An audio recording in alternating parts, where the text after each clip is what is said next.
اعوذ باللہ من الشیطان الرجیم بسم اللہ الرحمن الرحیم۔ سورۃ المائدہ مدنی ہے۔ سورہ مائدہ یہ مدنی صورت ہے، مدینہ منورہ میں نازل ہوئی، اور ترتیب توقیفی کے اعتبار سے یہ جو قرآن پاک کی موجودہ ترتیب ہے اس کے اعتبار سے یہ قرآن پاک کی 5ویں صورت، کیونکہ سورہ فاتحہ، سورہ بقرہ، سورۃ آل عمران اور سورہ نساء 5ویں سورہ مائدہ، اور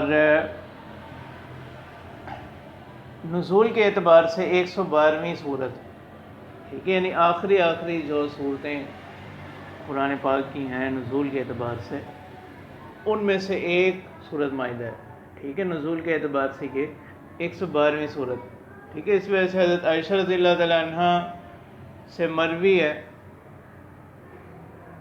کہ سورۃ مائدہ سے متعلق یہ جو ہے آخری جو قرآن پاک کی آیات صورتیں نازل ہوئیں ان میں سے ہے، تو لہٰذا فَأَحِلُّوا حَلَالَهَا وَحَرِّمُوا حَرَامَهَا، کہ اس کے حلال کو حلال جانو اور اس کے حرام کو حرام جانو۔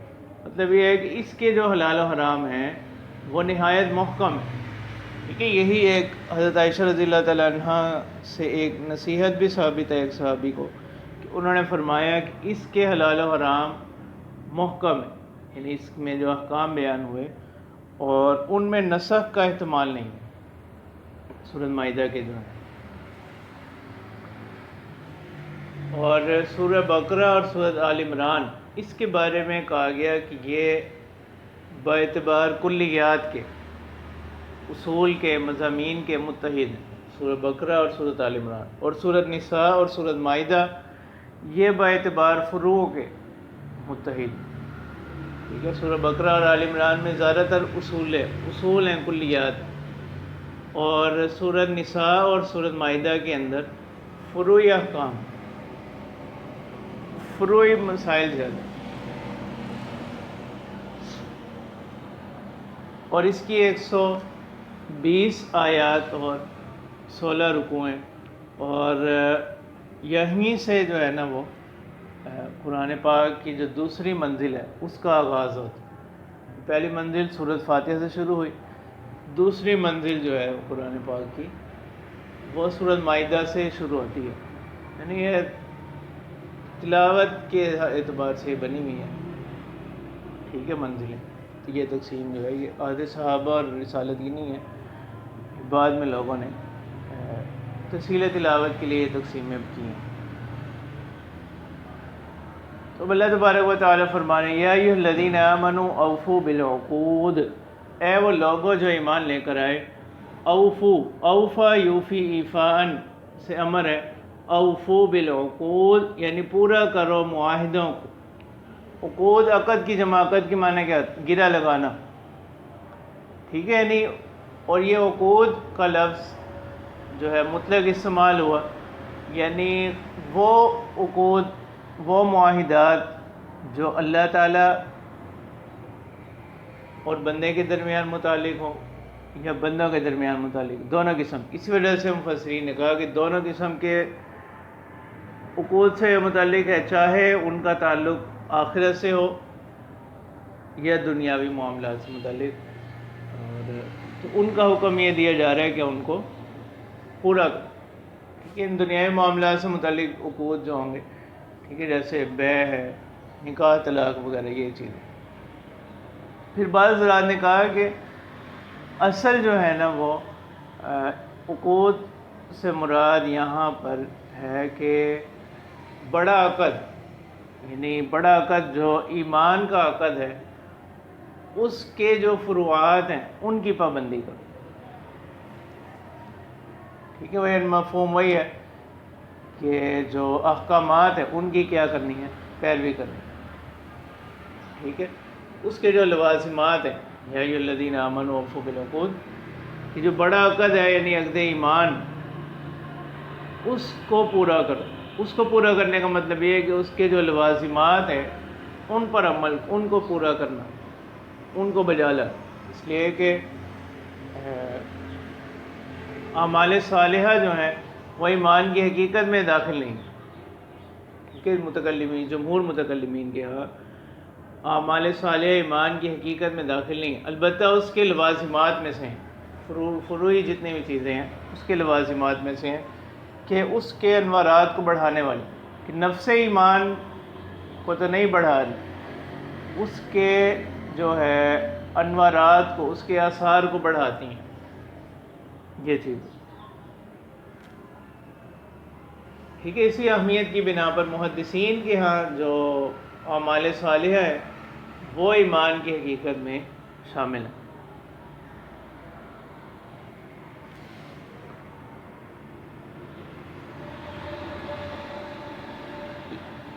احلت لکم بہیمۃ الانعام الا ما یتلی علیکم غیر محل الصید وانتم حرم. ٹھیک ہے، اللہ تعالیٰ نے پیچھے کیا ذکر ہوا، اوفوا بالعقود، کہ اللہ تعالیٰ کے جو عقود ہیں ان کو پورا کرو. ٹھیک ہے، اب ان کی آگے تفصیل آ گئی، پیچھے ان کا اجمالاً بیان تھا، اب اس کی تفصیل یہاں سے شروع ہو گئی. احلت لکم بہیمۃ الانعام، سب سے پہلا حکم اس صورت کا وہ ہے کس سے متعلق؟ جانوروں سے متعلق، حلال جانوروں سے متعلق.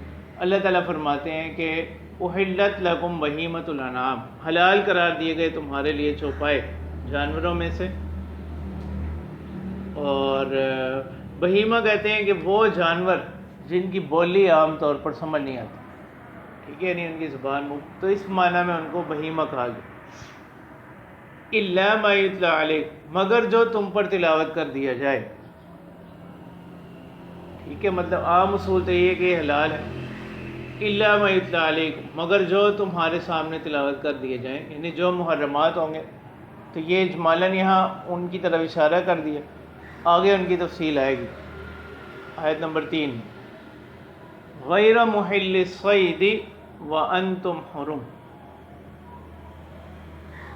ہاں، اب شکار اصلاً تو حلال ہے لیکن حالت احرام میں اس کی اجازت نہیں. غیر محل الصید وانتم حرم یعنی علاوہ شکار کے حلال کی.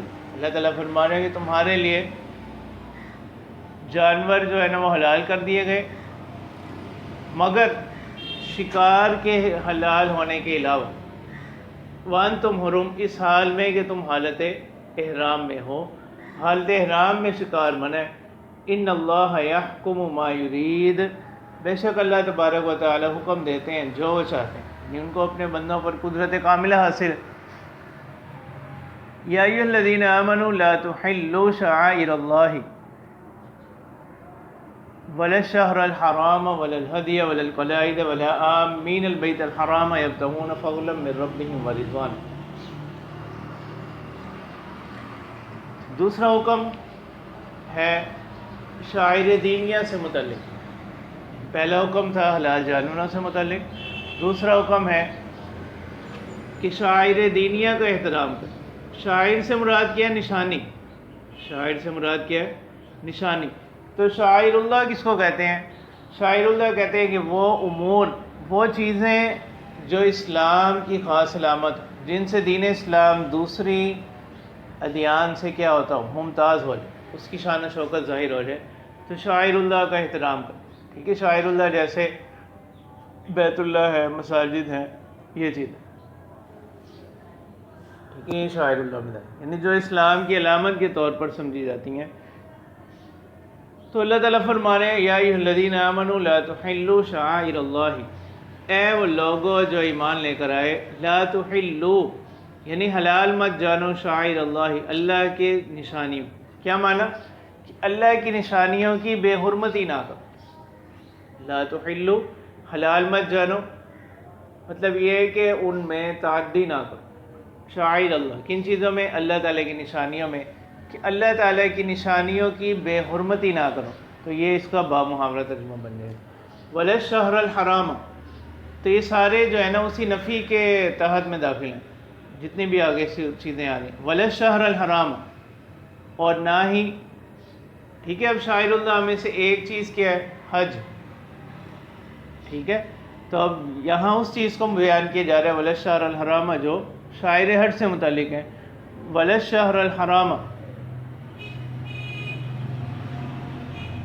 اور نہ ہی حرمت والے مہینوں کی بے حرمتی کرو، نہ ہی حرمت والے مہینوں کی بے حرمتی کرو، ولل ہدیہ، اور نہ ہی قربانی کے جانور، ٹھیک ہے۔ ہدی کس کو کہتے ہیں؟ وہ جانور جو بقصد تقرب، قرب کی نیت سے قربانی کی خاطر بیت اللہ بھیجے جائیں، ان کو کیا کہتے ہیں؟ ہدی کہتے ہیں، ٹھیک ہے۔ وہ جانور جو بنیت قربت، بنیت عبادت، قربانی کے واسطے بیت اللہ میں بھیجے جائیں، ان کو ہدی کہتے ہیں۔ تو اللہ تعالیٰ فرما رہے ہیں کہ ان کی بھی بے حرمتی نہ کرو، ولل قلائد، ٹھیک ہے۔ قلائد بھی یہی صورت ہے اس کی بھی، کہ وہ ایسے جانور جن کے گلوں میں کیا ہوں؟ پٹے باندھے ہوں، ٹھیک ہے۔ یعنی یہ علامت ہوگی اس بات کی کہ یہ خاص ہیں یہ جانور، کس کے لیے؟ اللہ تعالیٰ کے راستے میں قربانی کے لیے۔ تو ان سے متعلق بھی حکم دیا جا رہا ہے کہ ان کے ساتھ بھی تعدی ظلم نہ کرو، ان کی بے حرمتی نہ کرو۔ ولا آمین البیت الحرام، کہ جب ان چیزوں کا احترام ہے جو شاعر اللہ ہے اور مطلب شہر الحرام کا ہے، حرمت کا حکم ہے، جانوروں کی حرمت کا حکم ہے، تو انسان جس کا مقام و مرتبہ بہت زیادہ ہے، اب یہاں اس کا ذکر کیا جا رہا ہے۔ اللہ تعالیٰ فرما رہے ہیں ولا آمین البیت الحرام، تو یہ سارے لا تحلوا پر ان کا عطف ہوتا جائے گا، ٹھیک ہے، کہ اللہ تعالیٰ فرما رہے ہیں نہ ہی بے حرمتی کرو کن لوگوں کی؟ آمین البیت الحرام، بیت حرام کا قصد کرنے والوں، بیت حرام کی طرف جانے والوں کی، یعنی وہ لوگ جو عبادت کی نیت سے کہاں جا رہے ہیں؟ مکہ جا رہے ہیں، ان کی بھی بے حرمتی نہ کرو، ٹھیک ہے۔ چونکہ یہ اشارہ ہے، یہ جتنی بھی باتیں ہوئیں اس کے بارے میں بعض روایات میں ہے کہ یہ آیت جو ہے یہ صلح حدیبیہ کے وقت نازل ہے۔ یبتغون فضلا من ربہم ورضوانا، کہ وہ لوگ جو بیت اللہ کا قصد کر کے نکلے ہوئے ہیں وہ کیا کرتے ہیں؟ یبتغون فضلا من ربہم ورضوانا، وہ چاہتے ہیں اپنے پروردگار کے فضل کو اور اس کی رضامندی کو۔ وَإِذَا حَلَلْتُمْ فَاصْطَادُوا، اب پہلی آیت میں کیا کہا گیا تھا؟ أُحِلَّتْ لَكُمْ بَهِیمَةُ الْأَنْعَامِ إِلَّا مَا يُتْلَىٰ عَلَيْكُمْ غَيْرَ مُحِلِّ الصَّیْدِ وَأَنْتُمْ حُرُمٌ، تو اس میں اشارہ ہے کہ یہ جو شکار کی حرمت تھی نا، وہ کس کے ساتھ؟ معلول بالعلت، علت کے ساتھ متعلق ہے۔ تو اب اللہ تعالیٰ فرما رہے ہیں وَإِذَا حَلَلْتُمْ فَاصْطَادُوا، کہ وہ شکار جو اب تمہارے لیے منع تھا، وَإِذَا حَلَلْتُمْ، جب تم حالت احرام سے نکل آؤ، یعنی حالت احرام سے نکلنے کو کس سے تعبیر کیا جا رہا ہے؟ حللتم سے، کہ حالت احرام کی جو پابندیاں تھیں اس سے تم نکل آئے، یعنی اب وہ چیزیں جو حالت احرام کی وجہ سے منع تھیں وہ اب کیا ہو جائیں گی؟ ان کی اجازت ہو جائے گی۔ تو اس معنی میں اس کو حلال سے تعبیر کیا گیا۔ فاصطادوا، تو اب کیا کرو؟ شکار کرو، ٹھیک ہے۔ اب یہ جو امر ہے یہ کس کے لیے؟ اباحت کے لیے۔ وَإِذَا حَلَلْتُمْ فَاصْطَادُوا، ٹھیک ہے، وجوب کے لیے نہیں، مطلب اب وہ شکار جو منع تھا اب اس کی کیا ہوگی؟ اجازت ہوگی، اب شکار کر سکتے ہیں۔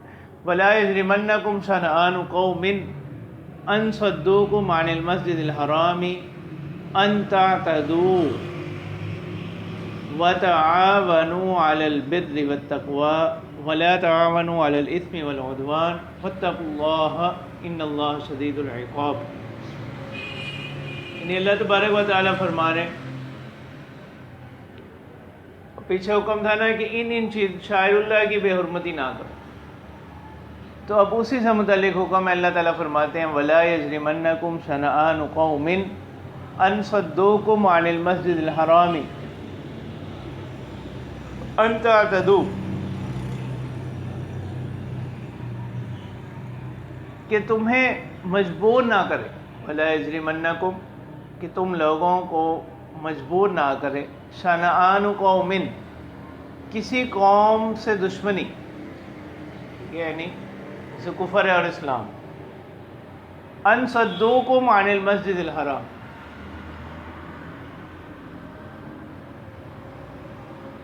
کہ وہ تمہیں روکیں، کہ وہ تمہیں روکیں عن المسجد الحرام، کس سے؟ مسجد حرام سے، ان تعتدوا،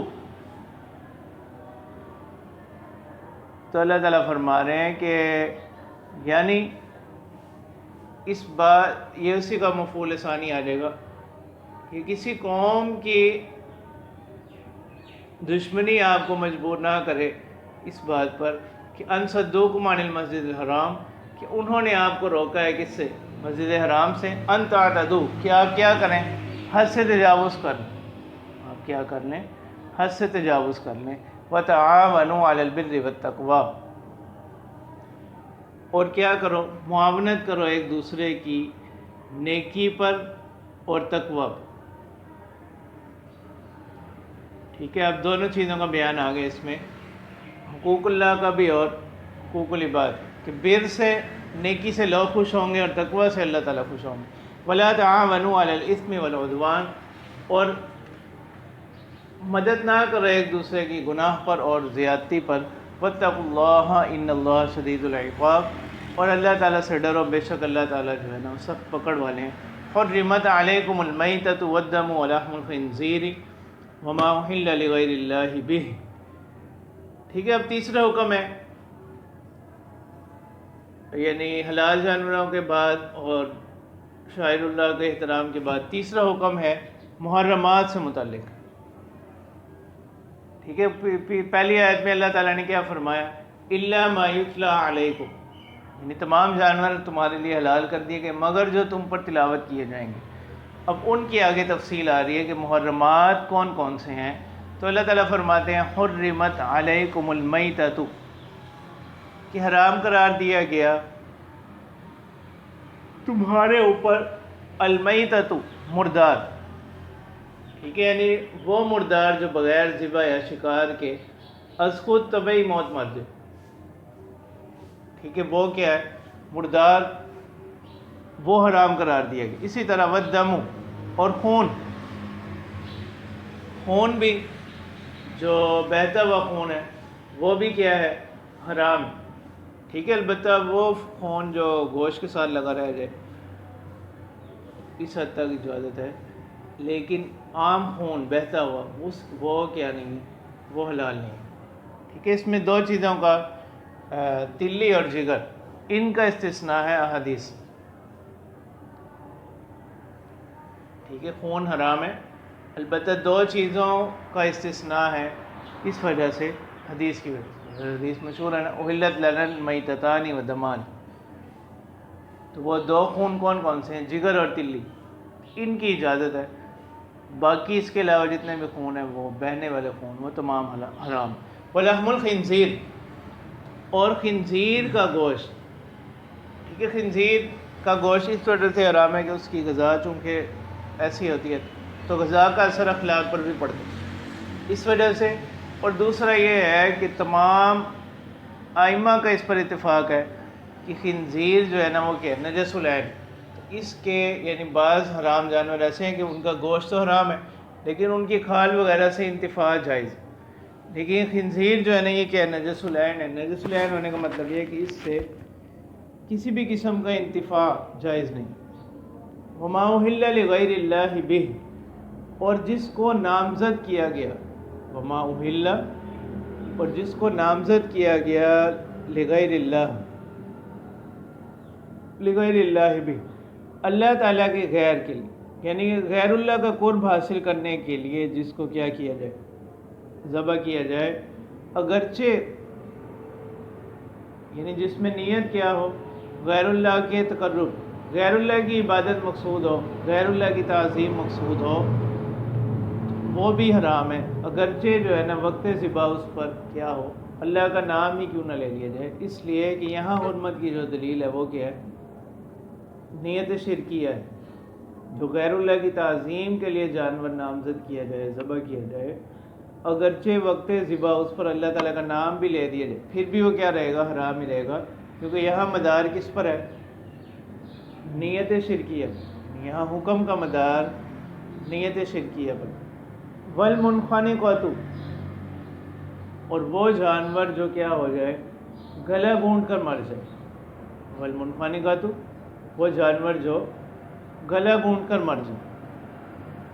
ٹھیک ہے، یعنی ایک تو ہے نا طبعی موت مرنا، ایک وہ کسی سبب سے مار گئی، کسی نے اس کی رسی زیادہ وہ ہو گئی، کسی کسی نے اس طرح کھینچا کہ وہ گلا گھونڈنے سے وہ مر گئی. والموقوذہ اسی طرح کوئی جانور چوٹ کی وجہ سے مر گیا. والموقوذہ چوٹ کھا کر مر گئے. والمتردیہ نیچے گر کر مر گئے. اور والنطیحہ سینگ کسی دوسرے جانور کا سینگ لگ گیا اس سے مر گیا. یا اسی طرح آج کل ایسی صورت ہوگی جیسے کوئی حادثے میں مر گیا, ٹھیک ہے, یا روڈ ایکسیڈنٹ میں کوئی جانور مر گیا تو وہ کیا والنطیحہ. وما اکل السبع اور جس کو درندے کھا لیں, جس کو کیا کر لیں درندے کھا لیں. الا ما ذکیتم مگر وہ جس کو تم کیا کر لو.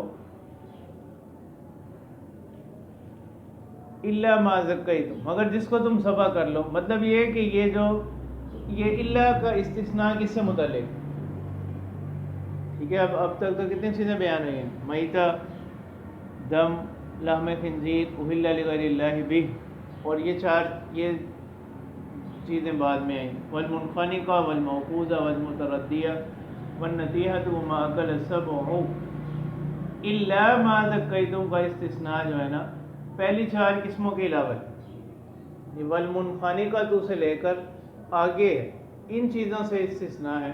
مطلب یہ کہ جو جانور اس حالت میں ہوں اور اگر ان میں آثار حیات موجود ہیں, ان میں زندگی ابھی زندہ ہے, وہ حیات ہے, اور کسی کو موقع مل گیا کہ وہ اس پر اللہ کا نام لے کر اس کو ذبح کر لے, تو یہ جانور اگرچہ حرام ہے مگر اگر جب ان کو قاعدہ شریعہ کے مطابق ذبح کر لیا جائے تو پھر ان کی حرمت ختم ہو جائے گی اور یہ کیا ہو جائیں گے, حلال ہو جائیں گے. یہ بند تو الا ما ذکیتم کا استثناء کن چیزوں کے ساتھ ہے, پہلی 4 کے علاوہ کے ساتھ. والمنخنقۃ سے لے کر وما اکل السبع ان چیزوں کے سے استثناء ہے.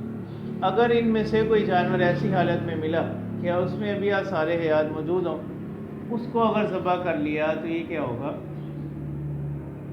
یعنی یہ بھی حلال ہوگا. وما ذبح علی النصب, اچھا نصب کس کو کہتے ہیں؟ نصب کہتے ہیں کہ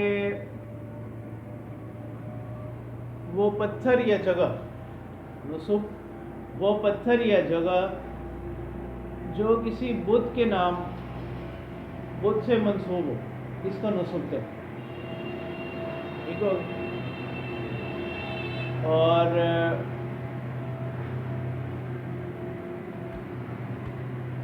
تو انہوں نے بیت اللہ کے گرد ایسے پتھر رکھے ہوئے مشرکین. بعض رات نے فرق بھی کیا کہ صنم اور سواد کے ساتھ صنم اور نصب میں فرق کیا ہے کہ صنم وہ ہوتا ہے کہ جس پر کسی بت کا مجسمہ اور اس کی شکل موجود ہے, اس کا پھر مجسمہ بنا دیا, اس کو صنم کہتے ہیں. اور نصب کیا ہے, جو کسی بت کی یاد میں کوئی پتھر کھڑا کر دیا جائے, اس کو جو ہے نا وہ کیا کہتے ہیں, نصب کہتے ہیں. وما ذبح علی النصب, اور جو ذبح کیا جائے کس پر, بتوں کے نام پر, ٹھیک ہو گیا. تو وہ بھی کیا ہوگا, تو ان تمام کا عطف بھی کس پر ہو رہا ہے, حرمت پر, ٹھیک ہو گیا. وَأَن تَسْتَقْسِمُوا بِالْأَزْلَامِ, اور اسی طرح استسقام بالازلام, تینوں کے ذریعے سے قسمت بازی, تینوں کے ذریعے سے تقسیم, یہ بھی کیا ہے, حرام قرار دی گئی. اس کی صورت یہ ہے کہ مشرکین کو جب کوئی امر درپیش ہوتا تو وہاں خاص قسم کے لوگ موجود ہوتے جو فال نکالا کرتے تھے, ٹھیک ہے. اس کی مختلف صورتیں بیان ہوئی ہیں. ایک صورت یہ ہے کہ وہ ایک آپ کہہ لو بوری نما چیز, اس میں تیر رکھے ہوتے تھے, ٹھیک ہے. وہ تیر نکالتے تو وہ 3 طرح کے تیر ہوتے تھے, ٹھیک ہے. کسی پر لکھا ہوتا کہ امرنی ربی, تو جس کام سے متعلق معاملہ درپیش ہوتا, اگر تیر پر لکھا ہوتا اس پر یہ لکھا ہوتا کہ امرنی ربی, تو پھر وہ کام کر لے. اور اگر وہ تیر ایسا نکل آتا جس پر نہیں آتی, ممانعت ہوتی, تو وہ 1 سال کے لیے رک جاتے تھے اور تیسری صورت یہ ہوتی کہ اگر تیر خالی نکل آئے تو پھر دوبارہ سے یہی عمل دہراتے تھے یہاں تک کہ جب تک کوئی واضح حکم نہ نکلے. تو یہ اس کی ایک صورت ہے. بعض صورتیں اس یہ بیان کی گئی کہ وہ یعنی یہ چیزیں لکھ کے رکھ لیتے تھے, پھر تیر پھینکتے تو جس جگہ جا کر تیر لگتا اس کے مطابق جو ہے نا وہ معاملہ کر لیتے. تو تیروں کے ذریعے سے جو ہے وہ کیا کرتے تھے, فال نکالتے تھے. تو اسلام نے آ کر اس کو بھی کیا کر دیا, منع کر دیا. ٹھیک ہے, اس کے متبادل شریعت نے کس کا حکم دیا, استخارہ وغیرہ یہ چیزیں مسنون ہوں. ذالکم فسق, تو اللہ تعالیٰ فرما رہے ہیں کہ یہ جتنے بھی امور بیان ہوئے یہ سب کیا ہیں, گناہ کی چیزیں ہیں. الیوم یئس الذین کفروا من دینکم فلا تخشوہم واخشون, یعنی یہ وقت خطاب اللہ تعالیٰ فرما رہے ہیں کہ آج کے دن مایوس ہو گئے وہ لوگ جنہوں نے کفر کیا, من دینکم تمہارے ایمان لانے سے, فلا تخشوہم واخشون کیا کرو, یعنی اللہ تعالیٰ فرما رہے ہیں فلا تخشوہم واخشون ان سے مت ڈرو, واخشون اور مجھی سے ڈرو. مطلب یہ ہے کہ جو ابتدا کے اندر مشرکین یہی سمجھتے تھے کہ جتنے بھی مخالفین اسلام تھے وہ یہ سمجھتے تھے کہ اسلام جو ہے وہ مطلب چند روزہ مہمان ہے, ایک عرصہ آئے گا کہ جب یہ پیغمبر بھی نہیں ہوں گے, ان کے پیروکار بھی خود بخود پھیر جائیں گے. ان کی تردید کی جا رہی ہے. اللہ تعالیٰ فرما رہے ہیں کہ آج کے دن مایوس ہو گئے وہ لوگ جو کافر ہیں تمہارے دین سے, فلا تخشوہم واخشون تو ان سے مت ڈرو مجھے سے ڈرو. الیوم اکملت لکم دینکم واتممت علیکم نعمتی ورضیت لکم الاسلام دینا. ٹھیک ہے, اب یہ جو آیت ہے بعض حضرات نے تو کہا کہ آخری آیت قرآن پاک, ٹھیک ہے, لیکن اس کے بعد اور آیات بھی نازل ہوئیں. ٹھیک ہے, یہ تقریباً آخری جو ہے نا وہ آیت ہے. الیوم اکملت لکم دینکم واتممت علیکم نعمتی ورضیت لکم الاسلام دینا. یعنی اللہ تعالیٰ فرماتے ہیں کہ آج کے دن میں نے, ٹھیک ہے, پھر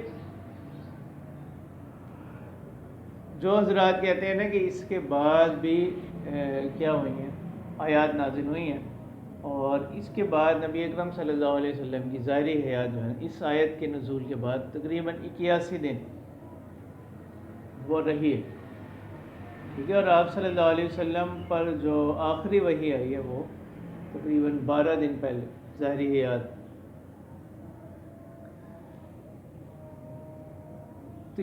تو وہ پھر اس کا معنی کرتے ہیں کہ الیوم, یہ چوتھا حکم بھی ہے صورت کا کہ اسی دین اسلام کی کیا کریں, پیروی کریں.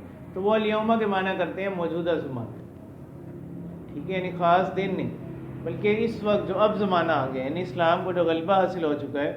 تو یہ آیت نازل ہوئی حجۃ الوداع کے موقع پر. ٹھیک ہے, 9 ذی الحجہ عرفہ کا دن, اور عرفہ کے مقام پر, اور جمعے کا دن, اس دن جو ہے نا یہ آیت نازل ہوئی. اور ایک مال دین کے معنی کیا ہے, ایک مال دین کے معنی ہے کہ اللہ تعالیٰ نے جو, ایک تو یہ کہ اس شریعت کو اللہ تعالیٰ نے قیامت تک کے لیے کیا بنائے, کامل بنا دیں. اس کے حدود و فرائض, حلال و حرام, اور دنیا اور آخرت اور انسانی زندگی سے متعلق ہر شعبے کی رہنمائی جو ہے نا وہ اس کے حوالے سے اللہ تعالیٰ نے کامل اصول اور کلیات جو ہے نا وہ کیا کر بیان کر دی.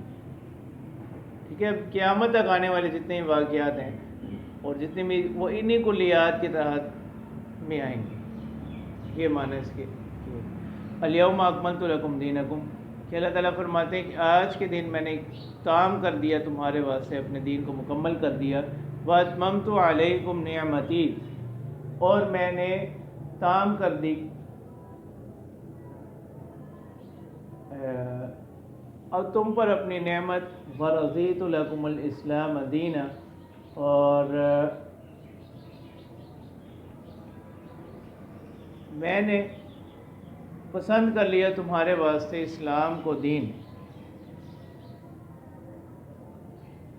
ٹھیک ہے, اب اسی گزشتہ آیات میں اللہ تعالیٰ نے محرمات کا ذکر تھا، تو ہم یہاں سے اللہ تبارک و تعالیٰ اسی سے متعلق ایک جزیہ ذکر کر رہے ہیں، فَمَنِ اسْتُرَّ فِي مَخْمَصَةٍ غَيْرَ مُتَجَانِفٍ لِإِثْمٍ فَإِنَّ اللَّهَ غَفُورٌ رَحِيمٌ، کہ وہ چیزیں جن کے بارے میں اللہ تعالیٰ نے فرمایا کہ یہ حرام ہے، تو ان کا ایک استثنائی حکم بیان کیا جا رہا ہے کہ فَمَنِ اسْتُرَّ فِي مَخْمَصَةٍ، کہ جس کو مجبور کر دیا جائے حالت بھوک کی حالت میں، غیر متجانف لِإِثْمٍ، اس حال میں کہ وہ گناہ کی طرف میلان رکھنے والا نہ ہو، گناہ کی طرف جھکنے والا نہ ہو، فَإِنَّ اللَّهَ غَفُورٌ رَحِيمٌ، تو اللہ تعالیٰ بخشنے والے مہربان۔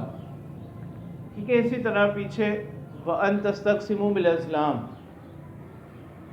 ٹھیک ہے، اس کی قدیم صورت وہی، اس کی موجودہ صورتوں میں جیسے یہ ہوتا ہے قسمت کا حال معلوم کرنے کے لیے مختلف طریقے جو اختیار کیے جاتے ہیں وہ، ٹھیک ہے، اسی طرح ستاروں کے ذریعے سے قسمت فال نکالنا، تو یہ تمام چیزیں جو ہے نا وہ اسی میں شامل ہیں۔ ٹھیک ہے، یہ ایک قسم کی اس میں کیا ہے، غیر اللہ سے استعانت لازم آتی ہے، اس وجہ سے یہ کیا ہے، حرام۔ ٹھیک ہے، اسی وجہ سے منع کیا جاتا ہے ان چیزوں میں پڑھنے سے۔ ٹھیک ہے، مثلا یہ جو اخباروں میں بھی آیا آپ کا ہفتہ کیسا رہے گا، آپ کا دن کیسا رہے گا، ان کو پڑھنے سے بھی اسی وجہ سے منع کیا جائے۔ ٹھیک ہے، اگر تو کوئی اعتقاد ہی ان پر رکھتا ہے پھر تو وہ درست نہیں ہے، اگر کوئی بغیر اعتقاد کے ہی پڑھتا ہے تو پھر یعنی وہ اس معنی میں ناجائز تو نہیں ہوگا، البتہ پسندیدہ چیز نہیں۔ يَسْأَلُونَكَ مَاذَا أُحِلَّ لَهُمْ، تو یہ پانچواں حکم ہے شکار سے متعلق۔ ٹھیک ہے، شکار سے متعلق اجمالی احکام تو پیچھے آ گئے نا، کہ اللہ تعالیٰ نے فرمایا کہ حالت احرام میں شکار منع ہے، وَإِذَا حَلَلْتُمْ فَاصْطَادُوا، کہ جب تم حالت احرام سے نکل جاؤ تو اب تم شکار کر لو۔ اب شکار کے حوالے سے تفصیلات ہیں، اور بعض صحابہ نے آپ صلی اللہ علیہ وسلم سے سوال بھی کیا تھا اس حوالے سے۔ ٹھیک ہے، اور یہاں خاص شکار سے متعلق احکام بیان ہو رہے ہیں، وہ شکار ہے جو جانور کے ذریعے کیا جائے، تو اس کے حوالے سے بعض صحابہ نے آپ صلی اللہ علیہ وسلم سے سوال بھی کیا تھا، تو یہاں اس کے حوالے سے حکم آ رہا ہے، اس کی 3 شرائط۔ ٹھیک ہے، یعنی بنیادی ضابطہ تو یہی ہے، يَسْأَلُونَكَ مَاذَا أُحِلَّ لَهُمْ، وہ آپ سے سوال کرتے ہیں کہ کون سی چیز ان کے لیے حلال قرار دی گئی، قُلْ أُحِلَّ لَكُمُ الطَّيِّبَاتُ، تو کہہ دیجئے کہ آپ کے واسطے حلال کی گئی پاکیزہ چیزیں، یعنی ان کا شکار کر وہ کیا ہیں، حلال ہیں، اور وَمَا عَلَّمْتُم مِّنَ الْجَوَارِحِ مُكَلِّبِينَ تُعَلِّمُونَهُنَّ مِمَّا عَلَّمَكُمُ اللَّهُ، اور جو تم سکھلاؤ، من الجوارح، کس کو، شکاری جانوروں، وما علمتم، اور جو کچھ تم نے سکھلایا ہو، تو من سے بیان آ گیا، من الجوارح، شکاری جانوروں کو، مکلبین، ان کو چھوڑتے وقت، تعلمونہن مما علمکم اللہ، کہ تم ان کو سکھلاتے ہو اس کے مطابق جو اللہ تعالیٰ نے تمہیں سکھلایا۔ ٹھیک ہے، اس کی صورت آگے آ رہی، فَقُلُوا مِمَّا أَمْسَكْنَا عَلَيْكُمْ وَاذْكُرُوا اسْمَ اللَّهِ عَلَيْهِ، تو اللہ تعالیٰ فرما رہے ہیں کہ فَقُلُوا، کھاؤ ان چیزوں میں سے، مِمَّا أَمْسَكْنَا عَلَيْكُمْ، جو انہوں نے تمہارے واسطے شکار کیا، تمہارے واسطے روکی، وَاذْكُرُوا اسْمَ اللَّهِ عَلَيْهِ، اور اللہ تعالیٰ کا اس پر نام لے لو ان کو چھوڑتے وقت، وَاتَّقُوا اللَّهَ، اور اللہ تعالیٰ سے ڈرتے رہو، إِنَّ اللَّهَ سَرِيعُ الْحِسَابِ، بے شک اللہ تعالیٰ جو ہے نا جلد حساب لینے والے۔ ٹھیک ہے، اب اس کی صورت کیا، اس کی ایک صورت تو انہوں نے یہ بتائی نا، یعنی شکار کو سکھانے کی صورت کیا ہے، وہ مفسرین نے ذکر کی کہ جب یہ کہے تو وہ شکار پر مطلب شکار کے لیے جائے جانا، اور جب یہ بلائے تو وہ فوراً واپس آئے، تو یہ ایک صورت کس کی، اس کو کہا جائے گا، یعنی اور یہ وہ کچھ مرتبہ ایسا تجربہ کر لے، تجربے سے وہ وہ جانور اس طرح سمجھ جائے، تو یہ کیا سمجھا جائے گا، یہ سکھایا ہوا جانور سمجھا جائے گا۔ تو جانور کے شکار کے حلال ہونے کی پہلی شرط تو کیا ہے کہ وہ معلم ہو، ٹھیک ہے، کہ اس کو یہ چیز سکھائی جائے، تعلیم یافتہ ہو، ٹھیک ہے، سند اس کے پاس ہو یا نہ ہو۔ پہلی چیز یہ کہ وہ معلم ہونا چاہیے، اس کو اس نے شکار کا جو مطلب مالک ہے اس نے شکار کرنا اس کو سکھلایا، اس کی صورت یہ ہے کہ وہ جب اس کو شکار پر بھیجے تو وہ جائے، جب وہ واپس بلائے تو واپس آئے۔